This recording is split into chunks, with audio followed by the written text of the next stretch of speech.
Hello दोस्तों, ABC coaching YouTube channel में आप सभी का स्वागत है। आज की इस वीडियो में कक्षा 10वीं साइंस के most important PBI objective question बताने वाला हूं, जो कि आपकी बोर्ड की परीक्षा में डायरेक्ट पूछे जाएंगे। तो सभी छात्र इस वीडियो को शुरू से लेकर अंत तक देखेंगे और आप सभी से रिक्वेस्ट है, चैनल पर नए हैं तो चैनल को सब्सक्राइब करने के साथ बेल आइकन को प्रेस जरूर कर लीजिएगा। तो चलिए दोस्तों, क्वेश्चन की ओर चलते हैं। तो देखिए, सबसे पहला क्वेश्चन आप हमारी स्क्रीन पर देख पा रहे हैं।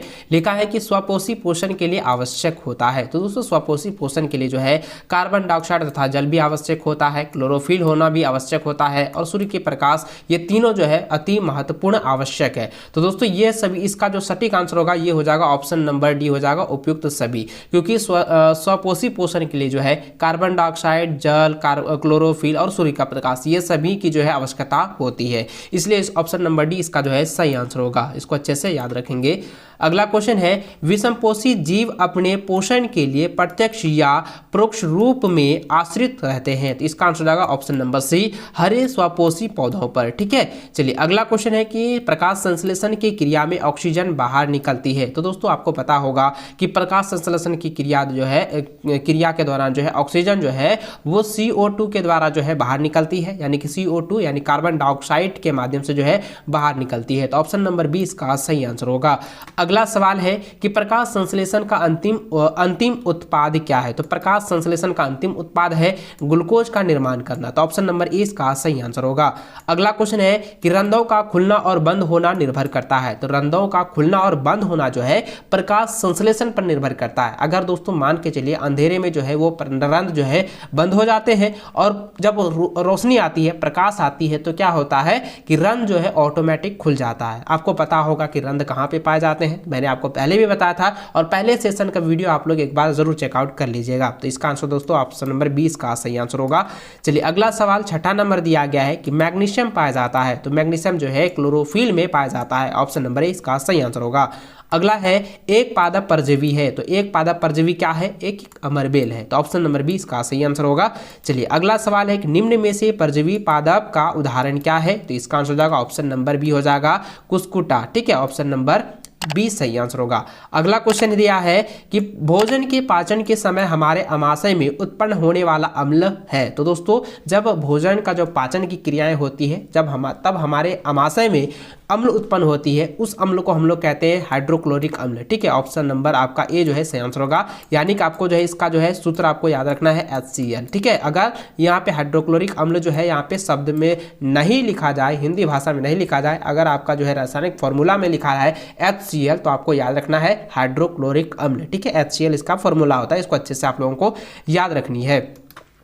अगला क्वेश्चन दिया है कि मनुष्य में विरिक एक तंत्र का भाग है जो संबंधित है। यानी कि मनुष्य का जो विरिक है वो एक तंत्र का जो है भाग है। तो किस तंत्र का भाग है? वह जो है उत्सर्जन तंत्र से भाग है। तो उत्सर्जन तंत्र से जो है संबंध रखता है। तो ऑप्शन नंबर इसका सी जो है सटीक आंसर होगा। अगला सवाल 11 नंबर दिया है, मानव विरिक किस प्रणाली का एक हिस्सा है। तो इसका आंसर जाएगा उत्सर्जन, ऑप्शन नंबर सी। अगला क्वेश्चन देखिए, लिखा है कि विरिक की रचनात्मक और क्रियात्मक इकाई क्या है। तो दोस्तों, इसका आंसर आएगा नेफ्रॉन, ऑप्शन नंबर ए। अगला सवाल है कि ये कण रक्त का थक्का बनाने में सहायक है। तो इसका आंसर आएगा प्लेटलेट्स, यानी कि पट्टी कानू। तो ऑप्शन नंबर आपका ए जो है सटीक आंसर होगा। अगला सवाल है कि मनुष्य और अन्य मांसाहारी जीव निम्न में से किस पाचन नहीं कर पाते हैं। यानी ये दोस्तों यहाँ पे समझेंगे कि मनुष्य और अन्य जो मांसाहारी जीव है वो किसका जो है पाचन नहीं कर पाता है। तो दोस्तों, इसका आंसर जाएगा सेल्यूलोज, यानी कि सेल्यूलोज का जो है पाचन नहीं कर पाता है। ऑप्शन नंबर बी इसका सही आंसर होगा। अगला सवाल है, मनुष्य के मुख गुहा में कितने जोड़े लार ग्रंथियां होती है। तो दोस्तों, मैंने आपको पहले बताया था कि 3 लार ग्रंथियां होती है। ठीक है, इन सभी क्वेश्चन को आप लोग अच्छे से याद कर लेनी है, इसको अच्छे से रिवीजन कर लेना है एग्जाम में। इससे जो है कई सारे क्वेश्चन डायरेक्ट पूछे जाएंगे। इसलिए मैं बार बार कह रहा हूं कि वीडियो को आप लोगों को अंत तक देखकर जाना है और सभी क्वेश्चन को आपने कॉपी में जो है नोट कर लीजिएगा। ठीक है, चलिए अगला क्वेश्चन की ओर चलते हैं। 16 नंबर क्वेश्चन दिया गया है कि आमाशय में कौन सा एंजाइम पाया जाता है। तो आमाशय में जो है पेप्सिन एंजाइम पाया जाता है। ऑप्शन नंबर डी इसका सही आंसर होगा। अगला सवाल है कि श्वसन के अध्ययन के लिए उपयोग किए जाने वाले बीज है। तो इसका आंसर आएगा अंकुरित बीज, ऑप्शन नंबर बी। अगला क्वेश्चन है कि पाइरूवेट के विखंडन से यह कार्बन डाइऑक्साइड, जल तथा ऊर्जा देता है, यह क्रिया होती है। तो इसका आंसर आएगा कोशिका द्रव में जो है यह क्रिया होती है। तो ऑप्शन नंबर ए इसका सही आंसर होगा। अगला सवाल है कि श्वसन के दौरान कौन सी गैस निकलती है, तो इसका आंसर आएगा ऑक्सीजन।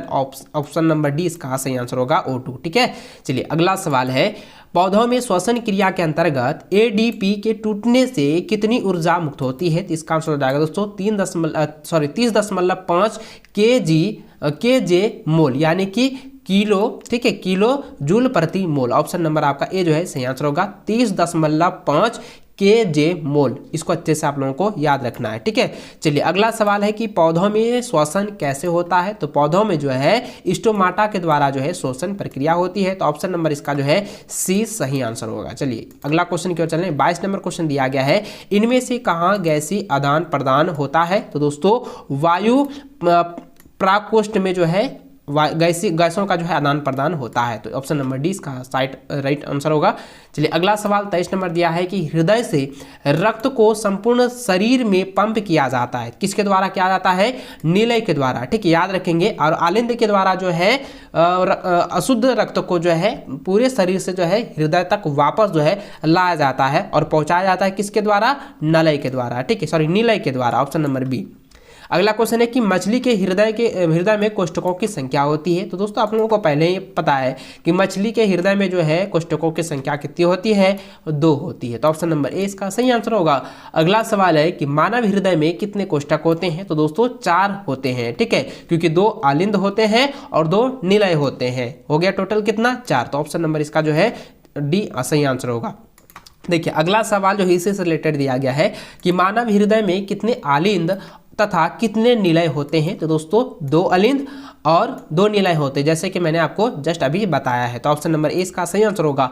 चलिए अगला सवाल है कि मानव हृदय का औसत पंकुचन दाब है, यानी कि उसका जो है बीपी का जो है पंकुचन दाब यानी कि औसतन दाब कितनी होती है, तो दोस्तों इसका आंसर हो जाएगा 120 mm हर्ट्ज। ठीक है, HG, ऑप्शन नंबर आपका ए जो है सही आंसर होगा। चलिए अगला क्वेश्चन देखिए, लिखा है कि पौधों में जाइलम जो है निम्नलिखित में से किसके परिवहन के लिए जिम्मेदार है, तो दोस्तों इसका आंसर आएगा पानी, ऑप्शन नंबर ए। अगला सवाल है कि पौधों में वाष्प उत्सर्जन किस भाग में होता है, तो इसका आंसर आएगा पत्ता। ठीक है, ऑप्शन नंबर सी।